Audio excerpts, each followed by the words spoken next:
Ada sebuah kejadian, pernah Nabi Muhammad SAW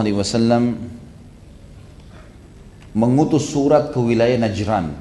Najran ini wilayah terkenal sekali dengan agama Nasraninya dan kuat sekali agama Nasrani. Mereka juga sangat tahu dalam Injil kalau akan keluar Nabi terakhir.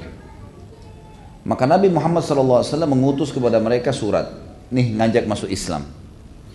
Waktu tiba surat Nabi Muhammad SAW ke wilayah Najran, maka orang-orang Najran mengutus, khilaf di antara ahli sejarah. Ada yang mengatakan dari 14 orang sampai 60 orang. Banyak sekali khilaf di antara mereka jumlahnya, tapi yang jelas kita anggap jumlah mereka 60 orang. Tapi yang disebutkan namanya pimpinan-pimpinan mereka seperti ya, Al-Aqib, ini adalah pemimpin mereka, kepala sukunya. Ada Sayyid, ini adalah Amir Safar mereka, disebutkan dalam buku, dan Abul Harith, ini uskup mereka, pendeta mereka, yang paling faham ya pada saat itu Injil. Datanglah mereka kepada Nabi SAW, kemudian mereka waktu masuk itu pakai baju, karena Najran ini wilayah kaya, kerajaan Bizantium, terkenal sekali kekayaan-kekayaan mereka. Datanglah mereka menggunakan baju-baju dari sutra, mewah, tangan mereka penuh, jari-jari mereka dengan cincin-cincin emas. Datang. Waktu mereka datang, mereka langsung ditunjuk menanyakan mana rumah Nabi SAW. Mereka datang ke rumah Nabi SAW, mereka ketuk, Nabi nggak bukain. 2 kali, 3 kali, manggil, hai Muhammad, kami dari Najran, kami yang engkau undang. Nabi SAW tidak temui.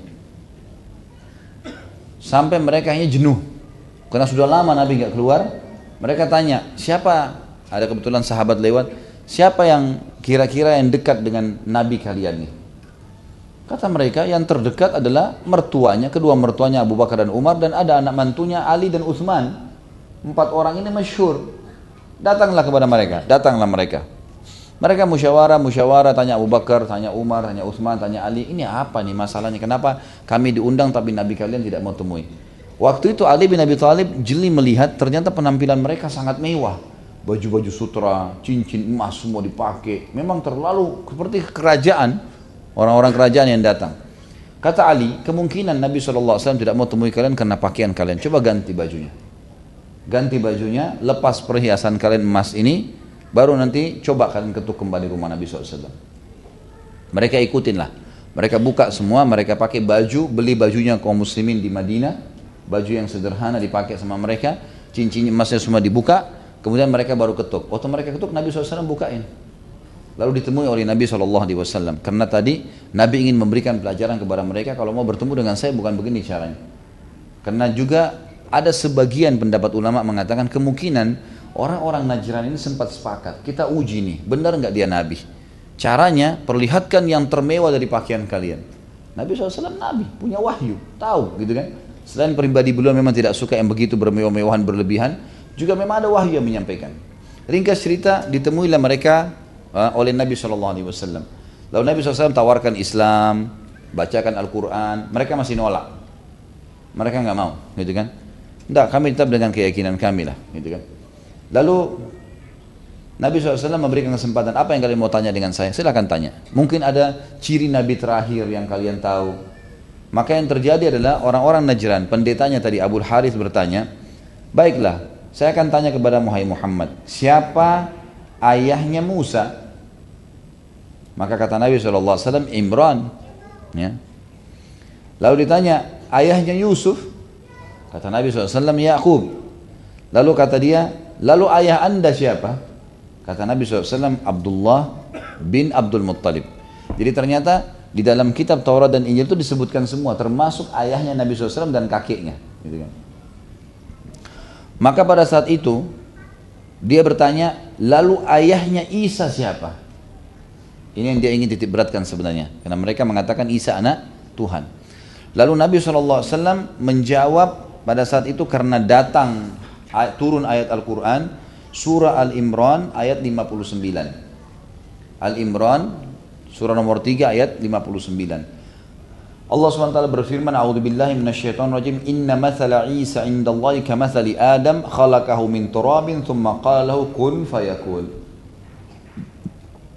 Sesungguhnya perumpamaan penciptaan Isa di sisi Allah seperti penciptaan Adam. Dia menciptakannya dari tanah, kemudian dia berkata, jadilah, maka jadilah sesuatu itu. Waktu dijawab ini oleh Nabi SAW kepada Abu Harith nolak. Nggak mungkin, yang kami tahu cuman Adam saja dari tanah, kalau Isa enggak, Isa itu anak Tuhan. Baik, yang terjadi, kata Nabi SAW, kalau begitu, saya akan menyampaikan kepada kalian firman Allah yang turun. Lalu turun sambungan Al-Imran tadi 59, turun ayat 2 ayat setelahnya 60 sama 61. Ayat 60-nya berbunyi, Al-haqqu min rabbika fala takum minal mumtarin. Wahai Muhammad, kebenaran ini bahwasanya Isa memang diciptakan seperti Adam yang sudah saya turunkan, itu benar. Maka jangan kau ragu, fala takum minal mumtarin. Jangan sampai kamu ragu dengan masalah ini. Jangan sampai kamu meragukan karena mereka bilang enggak, kami enggak temukan dalam Injil. Enggak.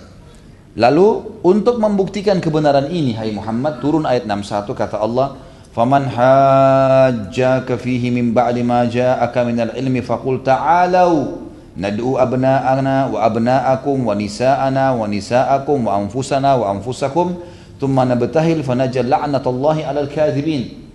Turun ayat mubahala namanya. Mubahala adalah metode yang digunakan dalam Islam untuk menantang orang kalau mempertahankan dirinya pada kesalahan. Ini jelas salah nih. Kemudian dia bilang tidak, saya benar. Lalu dia mau coba menyampaikan kesalahannya, maka ditantang mubahala.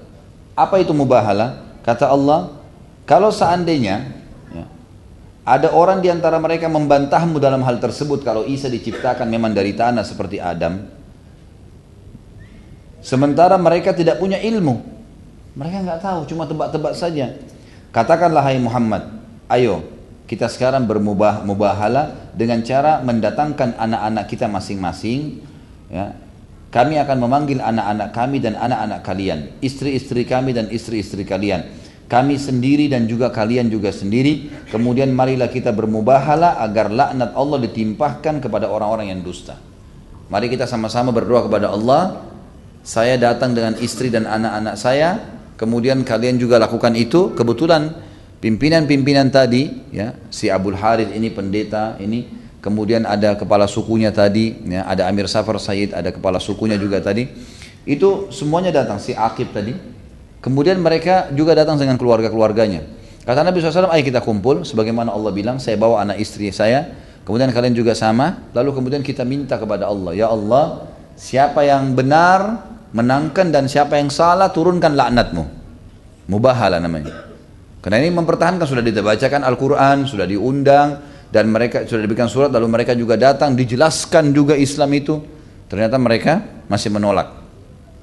Dan Abu Harith ini dalam beberapa asal juga disebutkan sebenarnya tahu kalau ini kebenaran. Cuma dia merasa berat saja mau mengikuti gitu kan. Kayak merasa nanti wibawanya tercoreng. Jadi masih ada unsur duniawi. Maka Nabi SAW mengajak mereka bermubahala. Banyak sekali dalil yang menjelaskan kepada kita hadis-hadis sahih bagaimana bentuk mubahala itu. Dan antaranya adalah riwayat dikatakan Nabi SAW mengajak pada saat itu Hasan dan Husain digendong cucu beliau radhiyallahu anhuma ajma'in, radhiyallahu anhuma, kemudian Fatimah juga radhiyallahu anha datang di belakang punggung Nabi SAW. Tapi dalam riwayat ini Nabi SAW dalam riwayat ini khusus tidak mendatangkan istrinya. Dalam beberapa athar yang lain sesuai dengan firman Allah mendatangkan istrinya.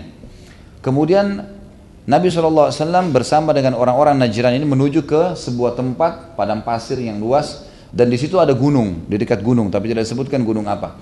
Lalu Nabi SAW mulai mengambil posisi yang berhadapan dengan mereka. Pada saat itu sudah akan terjadi, tiba-tiba saja langit menjadi gelap. Dan seperti ada lingkaran asap hitam yang besar sekali berputar di atas gunung yang ada di dekat Nabi SAW, antara Nabi SAW dengan mereka. Jadi seakan-akan memang ada azab yang siap turun pada saat itu. Maka melihat kejadian tersebut, seluruh orang Najran ketakutan mereka. Lalu musyawarah, kata Abu Harith sama Aqib, setelah mereka musyawarah, mereka mengatakan ini nggak bisa. Kalau dia betul Nabi, berbahaya nih. Kalau dia nabi maka kita kena laknat, bukan cuma kita, sampai anak keturunan kita semua kena laknat. Bahkan bulu di badan kita ataupun kuku kita ini akan semua gugur, hancur. Kalau kena laknat, ini mubahala bukan main-main kalau sudah nabi, gitu kan? Maka mereka pun minta kepada Nabi SAW, sudahlah Muhammad, kami tidak mau bermubahala, tapi kami ya ikut dengan hukummu. Bukan masuk Islam ya, masuk Islam tidak mau, tapi kami mau ikut dengan hukummu. Kata Nabi SAW, kalau kalian tolak Islam, kalian harus bayar jizyah. Kalau kalian tolak maka terjadi peperangan. Maka mereka bilang kami pilih jizyah. Maka Nabi SAW pun pada saat menentukan jizyah dari mereka. Nah, pada saat Nabi SAW menentukan jizyah, kebetulan karena banyak sekali, ini satu Najran, satu negeri besar, setiap kepala harus bayar, diambil oleh pemberian sebagai upeti. Kata Allah, hatta yu'tul jizyah jadi hum saghirun, sampai mereka membayar jizyah sementara mereka itu terhina karena menolak kebenaran.